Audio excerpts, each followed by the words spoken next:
الحمد للہ رب العالمین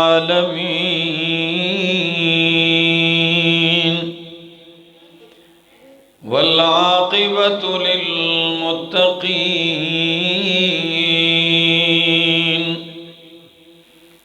والصلاة والسلام علی اشرف الانبیاء وإمام المرسلين وعلى آله وأصحابه أجمعين أما بعد فأعوذ بالله من الشيطان الرجيم بسم اللہ الرحمن الرحیم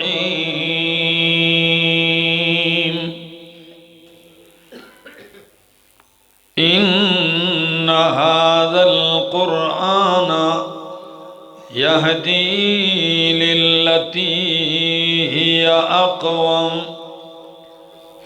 وقال تعالى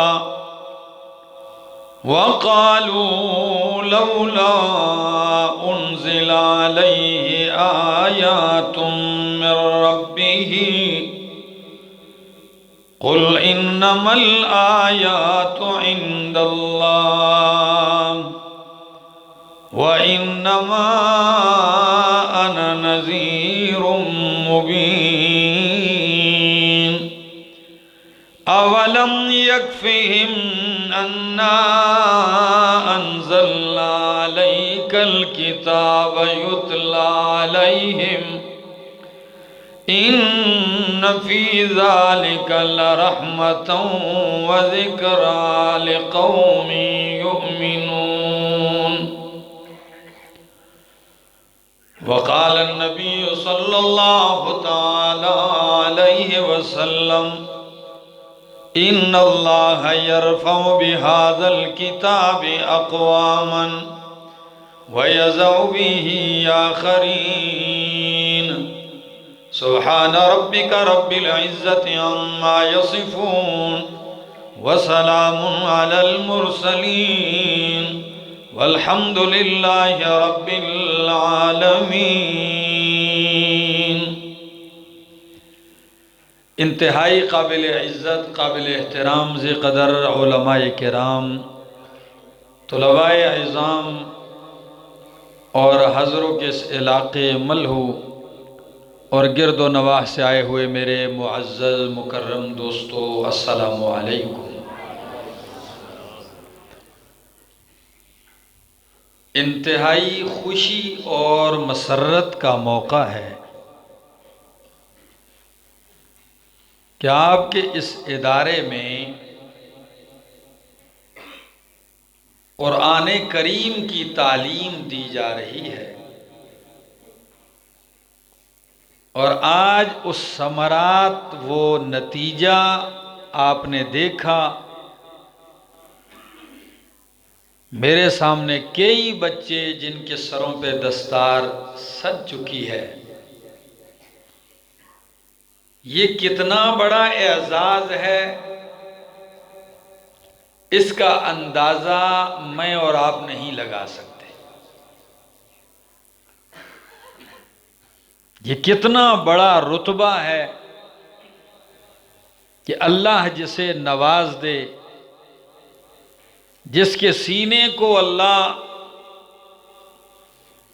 لوح محفوظ بنا دے، بس سمجھو قرآن نقش کر دے اس پہ۔ اور جو لوگ محنت کرتے ہیں، آپ دن میں مزدوری کرتے ہیں، کوئی کھیتی باڑی کر رہا ہے، کوئی دکانداری کر رہا ہے، کوئی ملازمت کر رہا ہے، اور امت کے یہ خیر خواہ سحری کے وقت اٹھ کے بچوں کو اٹھا کے ان کے دلوں میں نور قرآن اتار رہے ہوتے ہیں۔ یہ امت کے خیر خواہ ہیں، اور صدیاں بیت جانے کے بعد، 14 صدیاں گزر جانے کے بعد بھی قرآن کریم کا معجزہ ہونا اسی طرح جھلک رہا ہے جس طرح 14 صدیاں پہلے تھا۔ ہر نبی کو اللہ نے دعوی نبوت کی تصدیق کے لیے معجزات عطا کیے، اور وہ معجزات ماحول کے مطابق بھی دیے۔ جیسے موسیٰ علیہ السلام کے دور میں سحر جادو کا بڑا چرچا تھا، تو اللہ نے اپنے کلیم کو معجزہ بھی ایسا دیا کہ ہزاروں اونٹوں پہ لادی ہوئی رسیاں لاٹھیاں وہ ایک ہی نوالا کر کے کھا گیا۔ عیسیٰ علیہ السلام کا دور طب کا دور تھا، ڈاکٹری کا، حکمت کا، بڑے بڑے حکیم ہیں، آج تک ان کے نام چل رہے ہیں۔ اللہ نے اپنے پیغمبر عیسیٰ علیہ السلام کو ایسا معجزہ دیا کہ کائنات کے سارے ڈاکٹر اور حکیم جہاں ہاتھ اٹھا دیتے ہیں کہ اب ہمارے بس کی بات نہیں ہے، یہ پیدائشی اندھا ہے، قربان جاؤں۔ عیسیٰ علیہ السلام اس کے چہرے پہ ہاتھ پھیرتے، اللہ بینائی عطا کر دیتا، برس کوڑ کا مریض آتا صحت یاب ہو جاتا۔ اور اس سے آگے بڑھ کے کہوں کہ مردے سے کہتے قم بِإِذْنِ اللہ، تو اللہ مردوں کو بھی زندہ کر دیتا تھا۔ لیکن نبی اکرم صلی اللہ علیہ وسلم کا جب دورہ تھا عرب کا، تو اس دور میں ناز ان کو اپنی فصاحت پہ، بلاغت پہ، کلام پہ، قوت گفتار پہ، شاعری پہ تھا۔ اور ملہو والوں میں بات انشاءاللہ کھولوں گا تو آپ کے 14 طبق روشن ہوں گے، صرف آپ دماغ حاضر رکھیے ذرا۔ فصاحت کے اوپر ناز، اور یہ عروج اتنا ان کو ملا کہ انہوں نے پوری دنیا کے 2 حصے کر دیے، ایک کو عرب کہا اپنے آپ کو، باقی ساری دنیا کو عجم کہہ دیا۔ اور عجم کا معنی کیا ہے جی؟ گنگا چاڑا۔ وہ چاڑے نہیں جی، آج کل ایک عراق والا آیا ہوا ہے، پاکستان کے چاڑے بھی ٹھیک کر رہا ہے، اندھے بھی ٹھیک کر رہا ہے، بہرے بھی ٹھیک کر رہا ہے۔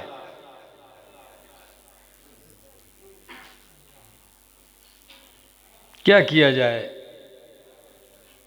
میں اس دن ایک شخص سے کہا، میں نے کہا یار ایک چیز کا تو مجھے اندازہ ہو رہا ہے کہ اگر دجال آ گیا نا تو یہ سارے اس کے پیچھے ہو جائیں گے، اور یہ 2-4 مولوی بیچارے چلاتے ہی رہیں گا، تو لگا رہے بھائی تیری کوئی نہیں سننی ایسا۔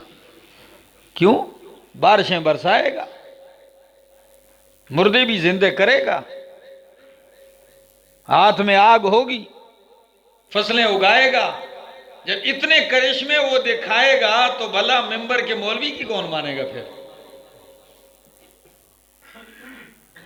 جاؤ، شریعت میں دم بھی ہے، جائز ہے، ثابت ہے، لیکن کم از کم تحقیق بھی کر لیا کرو۔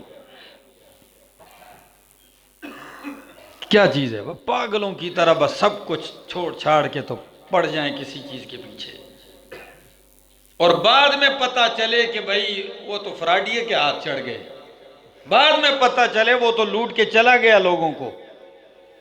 تو خیر بات کر رہا تھا کہ ان کو اپنے اوپر اتنا ناز تھا فصاحت اور بلاغت پہ، علماء بیٹھے ہیں کہ اتنا عروج، کلام میں اتنی طاقت کہ بادشاہ کا تخت لگا ہوا ہے، 2 قوموں کا مقدمہ آ گیا بادشاہ کے پاس، ایک قوم اپنا نمائندہ آگے کر رہی ہے وکیل، اور ایک شخص اپنی قوم کا نمائندہ بن کے اپنی قوم کا مقدمہ لڑ رہا ہے۔ تو جو مقدمہ لڑنے والا تھا اس کی شکل کو بادشاہ نے دیکھا تو وہ کوڑ کا مریض تھا، برس کا۔ تو بادشاہ کا تو اپنا ایک مزاج ہوتا ہے، کہتا جی میں اس کی شکل نہیں دیکھنا چاہتا ہوں، مجھے کرات آ رہی ہے، ماں تک کر آزی، میں دیکھ نہیں سکتا ہوں، اس کو ہٹاؤ۔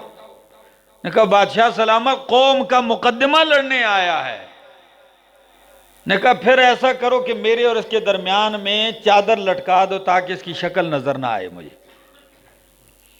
اب آپ سے پوچھتا ہوں ملو کے رہنے والوں، جب بادشاہ کی نظر میں پہلے ہی وہ اتنا گر گیا کہ بیچ میں پردہ لٹکا دیا، شکل دیکھنا گوارا نہیں، اب اس کے پاس مقدمہ لڑنے کی کوئی طاقت ہے؟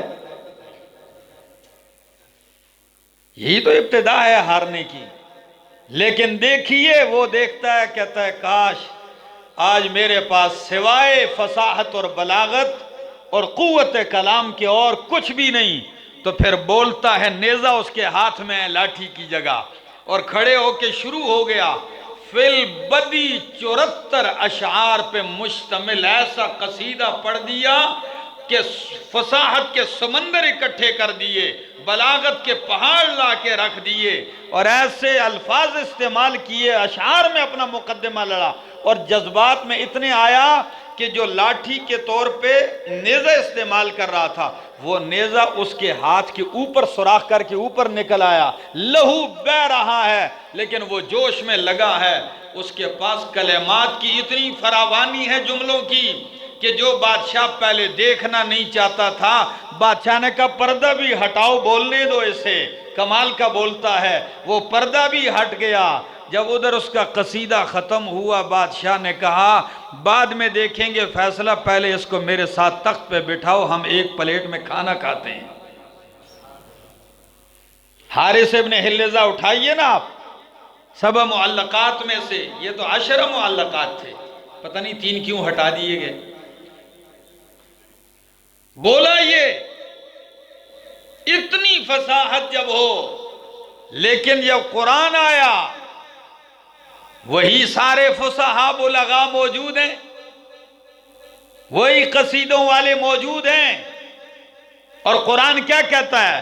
قُلْ لَئِنِ اجْتَمَعَتِ الْإِنسُ وَالْجِنُّ عَلَىٰ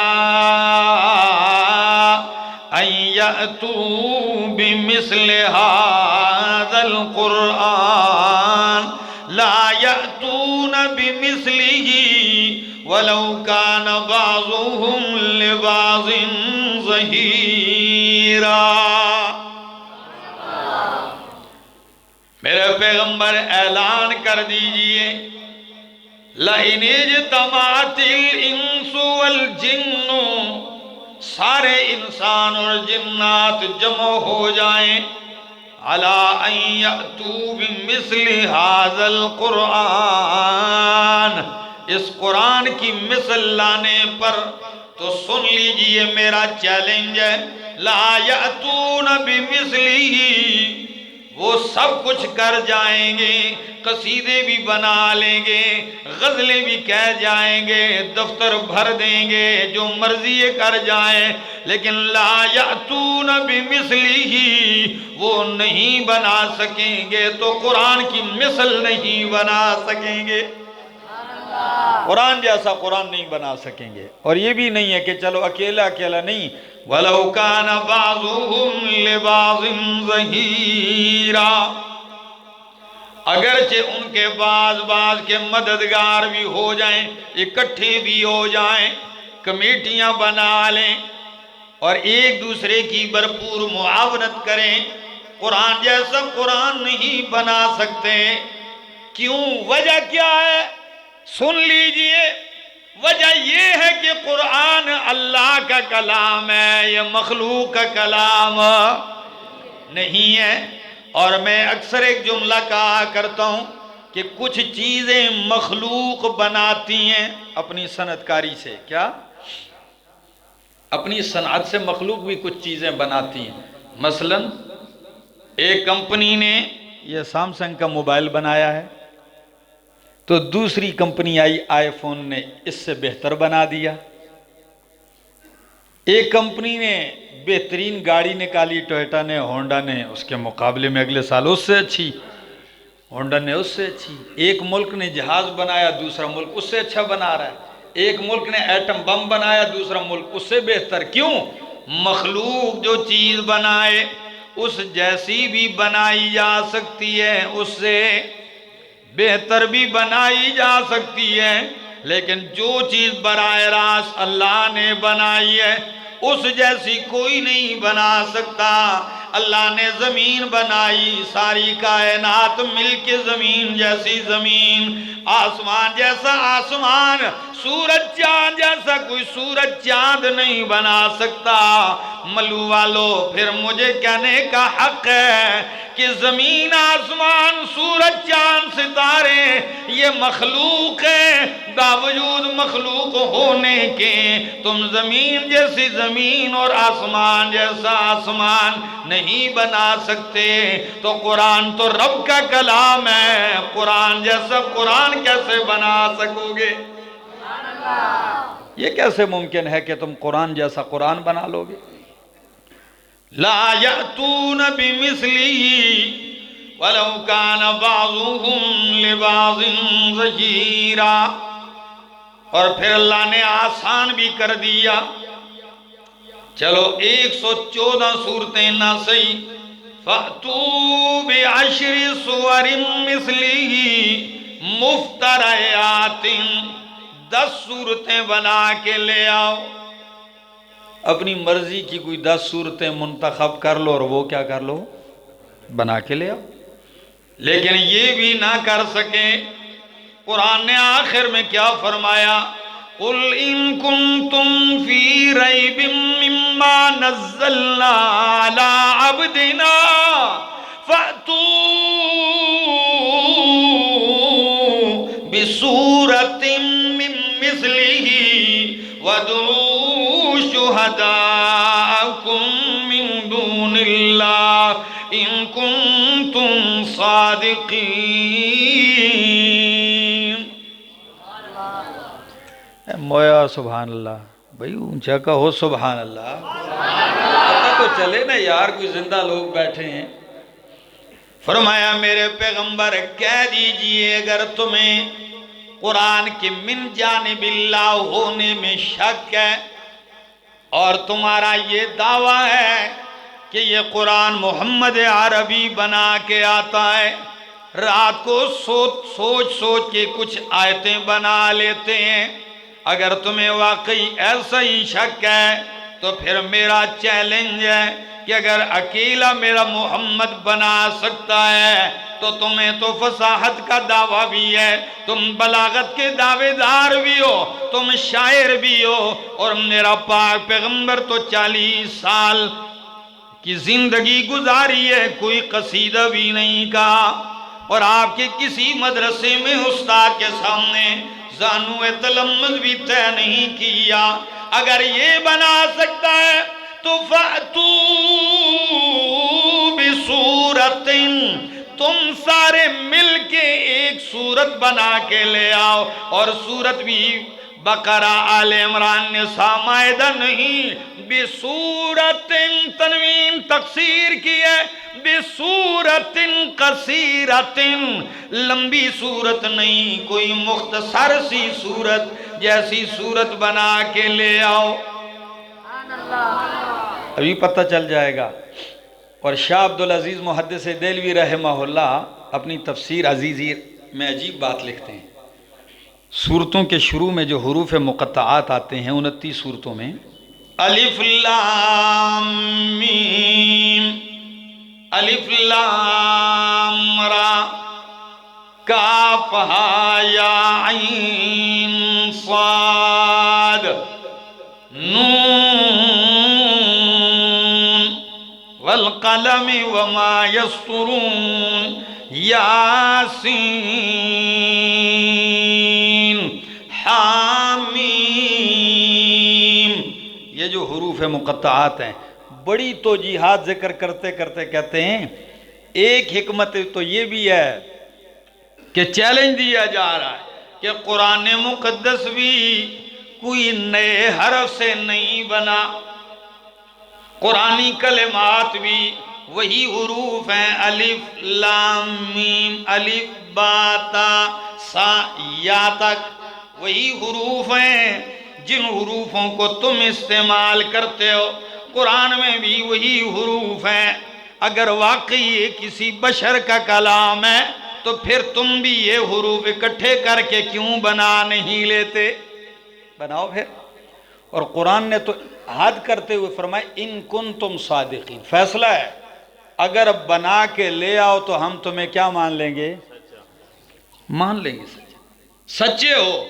لیکن علماء بیٹھے ہیں فصاحت کے دعوے داروں کو، جب قرآن نے یہ چیلنج دیا تو جو بدر میں مقابلے کے لیے آنے کے لیے تیار ہو گئے، احد کے میدان میں لڑنے کے لیے تو تیار ہو کے آ گئے، خندق کے موقع پہ لشکر اکٹھے کر کے باہر آ گئے، تبوک میں آ گئے، حنین میں آ گئے، خیبر میں آ گئے، ہر موقع پہ لڑنے کے لیے، مرنے کے لیے، مارنے کے لیے تیار ہو گئے، لیکن قرآن کی صورت جیسی صورت بنانے کے لیے تیار۔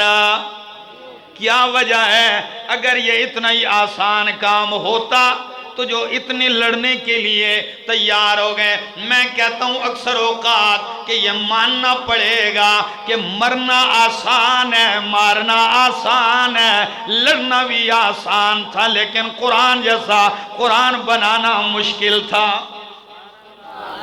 مرنا ان کے لیے آسان تھا اور مارنا، لیکن قرآن کی مثل بنانا ان کے لیے، اگر آسان تھا تو بنا لیتے۔ یہ ناممکن بات تھی، اس لیے کہ قرآن اللہ کا کلام ہے اور میرے پاک پیغمبر کا معجزہ دائمہ خالدہ ہے۔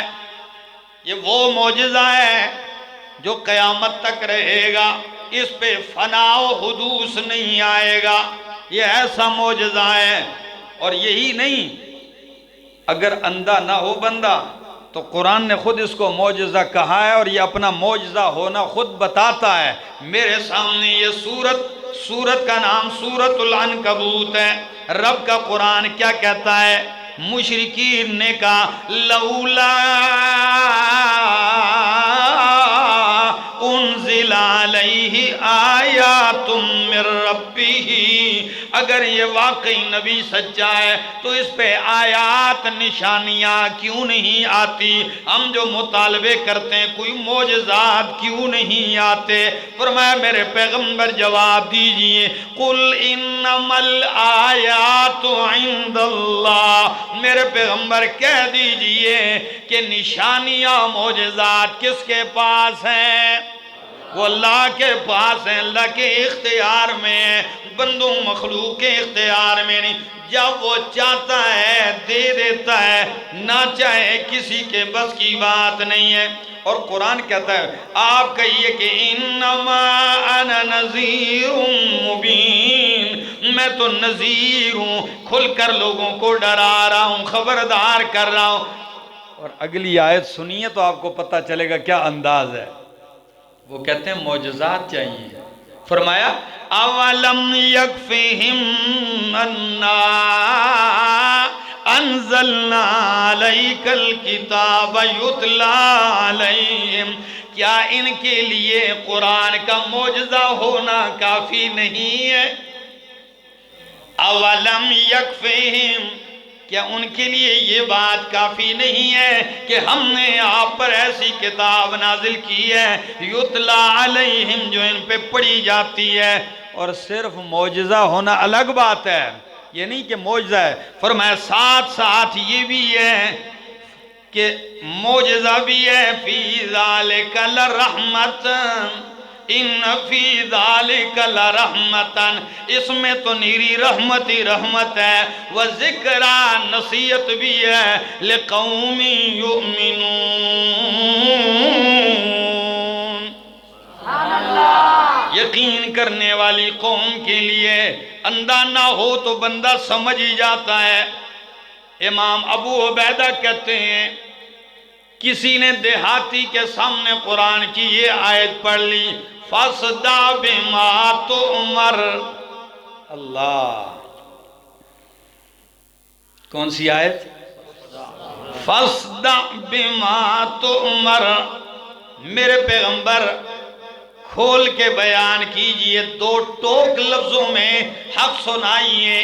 فَاصْدَعْ، صدا اصل میں کہتے ہی ہیں کہ کانچ کی شیشی ہو، اس کے پتھر کے اوپر کوئی رکھ کے مار دے، چور چور ہو جاتی ہے۔ اب کوئی جوڑنا بھی چاہے تو وہ جڑتی اگر جڑ بھی جائے بیچ میں دراڑ رہتی ہے کہ ادھر سے یہ ٹوٹی تھی. فرمایا میرا پاک پیغمبر حق اور باطل کا ایسے نکھیڑا کر دے کہ قیامت تک کوئی جوڑنا چاہے تو جوڑ نہ سکے. دیہاتی نے یہ آیت سنی تو فوراً سجدے میں گر گیا. جب سجدے میں گرا کسی نے پوچھا آپ نے سجدہ کیوں کیا تو کیا کہتا ہے؟ کہتا ہے سجدت لفصاحتہ، سجدت لفصاحتہ.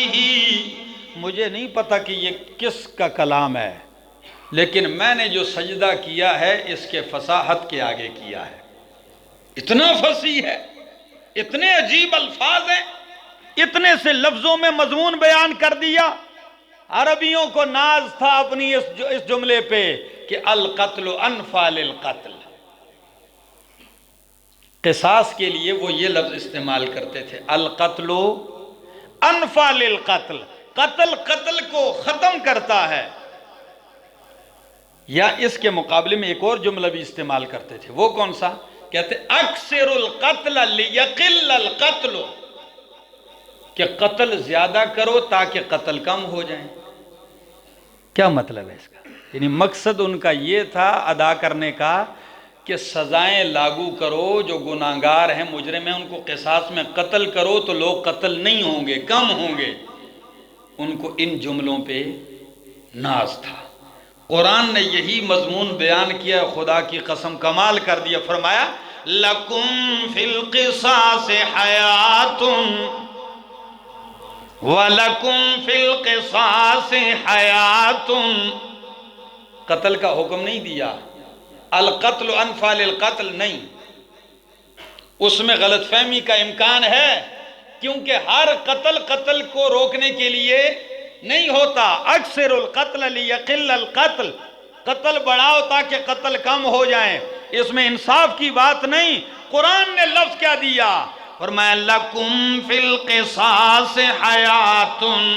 ہر قتل نہیں بلکہ تمہارے لیے قصاص میں زندگی ہے. قصاص میں کیا ہے؟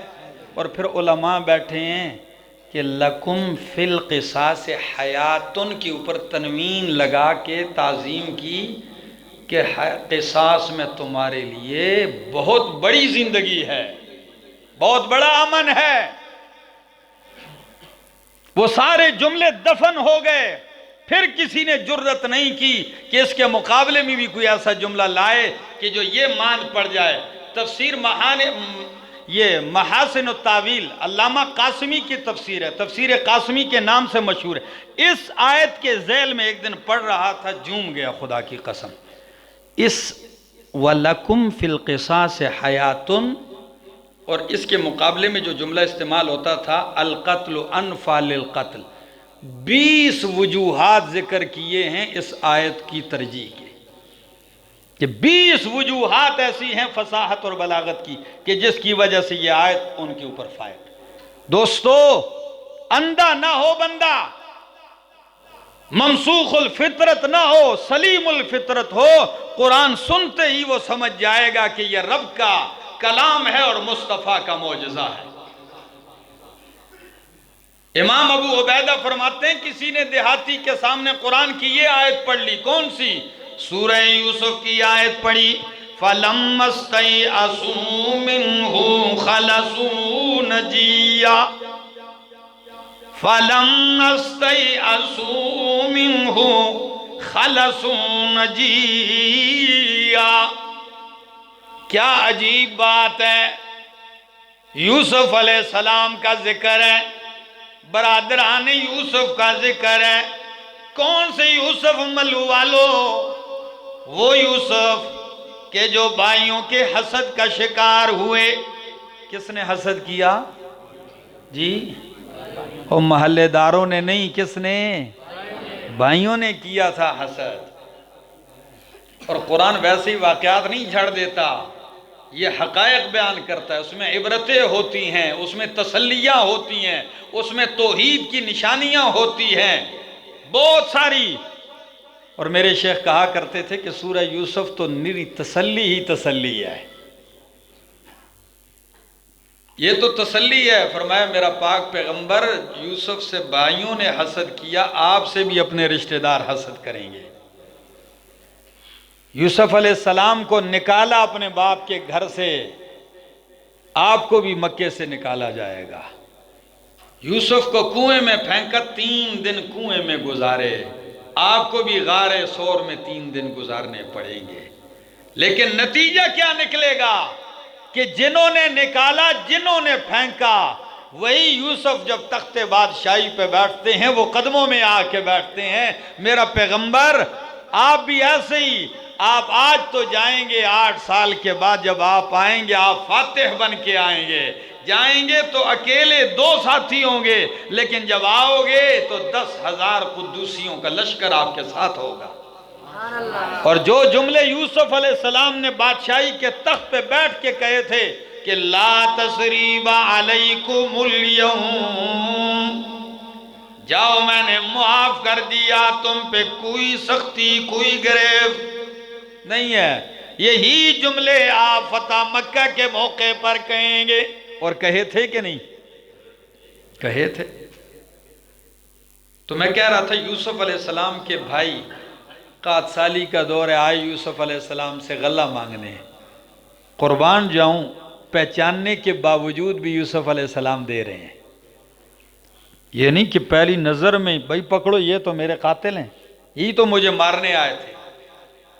آپ کا عجیب سینہ ہے، دے دیا۔ وہ تفصیل ساری چھوڑ کے ایک بات کہنا چاہتا ہوں۔ بنیامین کو روک لیا، وہ کہنے لگے یوسف بادشاہ ہمارا پہلے بھی ایک بھائی گم ہو گیا ہے، باپ کا ہم سے اعتماد اٹھ چکا ہے، آپ ان کو بھی روک لو گے تو ہم کس منہ سے باپ کے سامنے جائیں گے؟ ہم میں سے کسی کو ادھر روک لو، ان کو جانے دو۔ لیکن بادشاہ کے سامنے درخواست ہی کی جا سکتی ہے، منوایا تو نہیں جا سکتا۔ بادشاہ نے کہا بھائی یہ کیسے ہو سکتا ہے؟ تو قرآن وہ الفاظ نقل کرتا ہے جب یہ منانے میں، یوسف کو منانے میں ناکام ہوئے، مایوس ہوئے تو الگ ہو گئے مشورہ کرتے ہوئے، تو لفظ قرآن کیا استعمال کرتا ہے؟ فَلَمَّا اسْتَيْأَسُوا مِنْهُ خَلَصُوا نَجِيًّا، جب یوسف علیہ السلام کو منانے سے یہ مایوس ہو گئے کہ وہ نہیں مانیں گے، خَلَصُوا نَجِيًّا، الگ ہو گئے، تنہا ہو گئے، نجیہ سرگوشیاں کرتے ہوئے۔ قرآن کے اگر یہ الفاظ نہ ہوتے تو اس مضمون کو ادا کرنے کے لیے خدا جانے پتہ نہیں کون کون سے جملے بنانے پڑتے، لیکن ایسے مختصر جملے۔ تو جب کسی دیہاتی نے، بدو نے، اعرابی نے یہ آیت سنی تو چیخ کے کہنے لگا اشہد ان البشر لا يقدر على مثل هذا الكلام، کہتا اللہ کی قسم میں گواہی دیتا ہوں کہ بشر اس جیسا کلام کہنے سے عاجز ہے۔ کمال ہے اس کتاب میں، جتنے عجائبات سے بری ہوئی ہے یہ کتاب، جتنے کمالات سے بری ہوئی ہے، جتنی خیر اور برکات سے بری ہوئی ہے، کوئی ایک صفت تو ہے نہیں۔ کبھی اس کی برکتیں قرآن ذکر کرتا ہے، کبھی اس کی رحمتیں قرآن ذکر کرتا ہے، کبھی اس کے دلائل قرآن ذکر کرتا ہے، کبھی اس کی تاثیر قرآن ذکر کرتا ہے، کبھی اس کے ذریعے فلاح اور بہبود کے قوانین قرآن ذکر کرتا ہے، کبھی اس کے ذریعے اللہ اپنی معرفت کرواتا ہے۔ علامہ ابن قیم قربان جاؤں کہتے ہیں اللہ کی قسم جب قرآن کو ایک بندہ کھول کے اندر گھومتا ہے تو یوں لگتا ہے جیسے ایک بادشاہ ہو، سلطنت ہو، ایک بادشاہ تخت پہ بیٹھا ہو، کسی کو سزا دے رہا ہے، کسی کو جزا دے رہا ہے، کسی کو پھانسی چڑھا رہا ہے، کسی کو آزاد کر رہا ہے، کسی کو بیمار کر رہا ہے، کسی کو صحت دے رہا ہے، کسی کے لیے فائدے، کسی کے لیے نقصان، کسی کو اولاد والا، کسی کو بانٹ کر رہا ہے۔ کہتے ہیں جب یہ دیکھتا ہے تو یوں لگتا ہے کہ ایک بادشاہ تخت پہ بیٹھا ہے، مکمل کنٹرول ہے، اس کا نظام چلا رہا ہے، وہ بادشاہ اللہ ہے۔ یوں لگتا ہے کہ قرآن کے اندر بھی ایک سلطنت قائم ہے۔ اور کبھی کبھی کہتے ہیں جب دل کرتا ہے کہ اللہ کی معرفت ہو تو کہتے ہیں کہ قرآن پڑھتا ہوں تو قرآن کے اندر اپنے تجلیات کا اللہ اظہار کرتا ہے، کبھی رحمت کی صفت سے تجلی کرتا ہے، جلوگر ہوتا ہے، کبھی قہر و غضب کے انداز میں ظاہر ہوتا ہے، کبھی شفقت کے انداز میں ظاہر ہوتا ہے، کبھی اپنی طاقت کے صفات میں ظاہر ہوتا ہے۔ یہ انہی کا تصور ہے کہ وہ کس گہرائی سے اس میں سوچتے تھے۔ یہ تو ایسی کتاب ہے، لیکن ہم اس سے دور ہیں، نہ سمجھتے ہیں اور نہ سمجھانے والوں کے قریب بیٹھتے ہیں، اور اگر کوئی بیچارہ اس کھول کے بیان کرتا ہے تو اسی کی ٹانگیں ماری جاتی ہیں۔ سب سے پہلے کہ بھائی یہ قرآن نہ سنائے۔ یہاں ایک علاقے میں مولانا نصیر صاحب، نام لینا مناسب نہیں ہے، امام کی ضرورت تھی خطیب کی، ہر جمعے کے لیے وہ خطیب چیکنگ جاری ہے، ٹیسٹنگ ہو رہی ہے، ہر جمعے نیا خطیب آتا ہے، لوگ سن رہے ہیں۔ اچھا، پسند نہیں آیا، اس کی آواز پسند نہیں ہے، اس کی صورت پسند نہیں ہے، اس کے پاس علم کم ہے، زیادہ ہے، تولنے والے کون ہیں؟ جاہل۔ ٹھیک ہے نا؟ یہ کئی عرصے سے ادھر ایک شخص تھا جو اماموں کو رہنے نہیں دیتا تھا، چیک وہ کرتا تھا۔ کہتے ہیں ایک دفعہ امام آیا، جس بندے نے رکھنا ہے یا ریجیکٹ کرنا ہے وہ گھر میں بیٹھا ہے، وہ گھر میں قمیص اٹھائے مسجد کی طرف آ رہا ہے۔ کہتا ہے، بیٹے نے کہا ابا جی بیٹھ جاؤ، آواز آ رہی ہے، آپ سن کے اندازہ لگا لینا بھائی کون ہے۔ کہتا ہے نہیں، پتہ کراں پہلے جا کے دیکھاں ماتا پتہ لگ سی یہ کون ہے۔ بھائی دیکھنے نال کے مقصد ہے تہاڈا کہ جی دیکھوں گا تو ویسا نہیں پتہ۔ جب آ کے دیکھا تو مسجد کے خطیب نے قرآن کھولا ہوا ہے، دیکھتے ہی دیکھا قرآن، او نہیں نہیں نہیں نہیں، پنج پیرے دے پنج پیرے،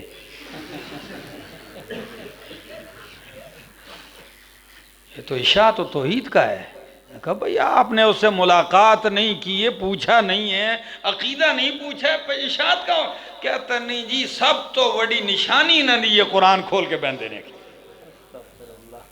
میں نے کہا الحمدللہ یہ بھی اللہ کا کرم ہے کہ اتنا تو پتہ چل گیا کہ قرآن کن کے ہاتھوں میں ہوتا ہے۔ الحمدللہ، ماشاءاللہ ماشاءاللہ۔ دوستو آپ کو محنت کرنی پڑے گی، نور اجالے کے لیے محنت کرنی پڑتی ہے، اندھیرے کے لیے محنت کی ضرورت۔ لوگ کہتے ہیں پتہ نہیں یہ گمراہی پھیل دی جا رہی ہے، جہالت۔ میں نے کہا بھائی اس کے لیے محنت کی ضرورت ہے۔ محنت تو روشنی کے لیے، آپ کو بلب لگانا پڑتا ہے، تاریں خریدنی پڑتی ہیں، ٹرانسفارمر کے ساتھ جانا پڑتا ہے، وہاں سے کنیکشن لینا پڑتا ہے، یہ محنت ہے۔ اور اندھیرے کے لیے جب لائٹ نہ ہو تو اندھیرا خود بخود تشریف لے آتا ہے۔ دوستو ہم نے محنت کرنی ہے، آؤ قرآن سیکھو، قرآن کے اس پیغام کو پھیلاؤ، زندگی باقی ملاقات باقی۔